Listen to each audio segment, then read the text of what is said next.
if you've ever had to rig a high-quality camera in a really tight spot, I mean, think behind a basketball net or tucked away on a stage, Mm.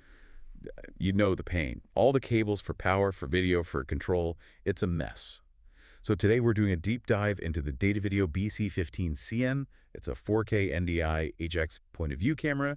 And our mission really is to figure out how this pocket-sized powerhouse packs so many pro features into such a tiny deployable package. It really is a fundamental shift for POV cameras. The whole idea is getting that high-end performance, Look. but without the big footprint or that mess of cables you mentioned. When you look at the source material, it's clear the main goal was compact but powerful. Okay, so let's unpack the imaging side of it first, because usually when you shrink a camera down this small, the first thing you sacrifice is quality. How does this thing still manage UHD 4K at 60 frames per second? It starts with some really smart processing. Even with that smaller 12.3-inch CMOS sensor, it's built around 12.3 effective megapixels, and that's what allows it to hit those really demanding 4K specs. But crucially, it's not just 4K 60. It also does the professional rates, like 59.94, 50, 30, 25 frames per second. The speeds you actually need in a broadcast environment. It's not just a number on a box. And for a camera this size, the optical flexibility is, well, it's kind of remarkable. These little cameras are almost always stuck with a fixed lens. Exactly. And that interchangeable CS mount is the game changer here. It really is. If you need a super wide angle for a tight space, you just swap it. Need a bit more zoom for a specific shot, swap it.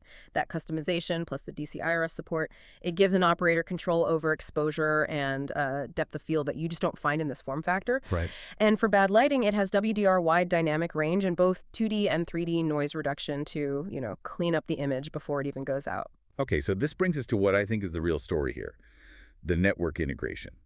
This camera isn't just outputting a video signal. It's designed to live on a modern iKey network. That's the NDI-HX output, yeah. NDI-HX is so critical because it lets you run your video, your control signals, even tally all over one standard Ethernet cable. It just makes setup so much simpler. And that single cable idea, the power over Ethernet POV, that's huge.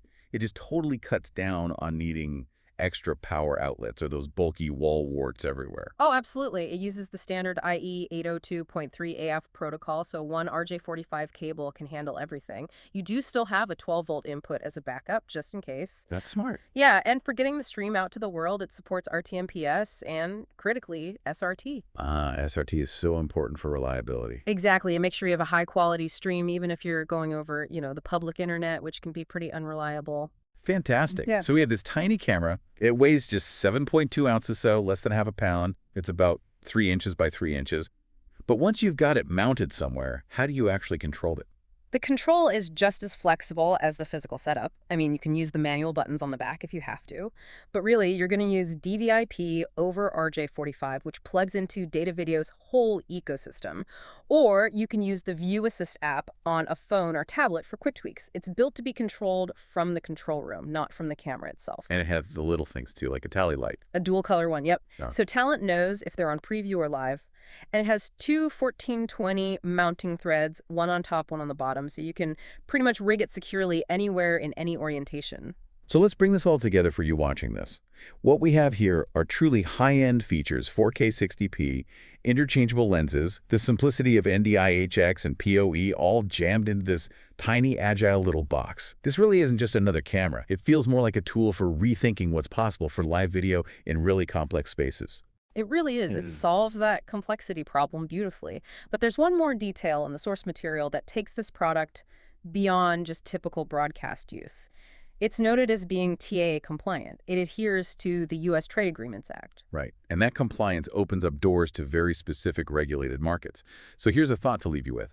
What specific government, institutional, or regulated applications, and think beyond just broadcasting, might the TAA compliance suddenly open up for a compact network camera platform like this one? It's definitely something to think about.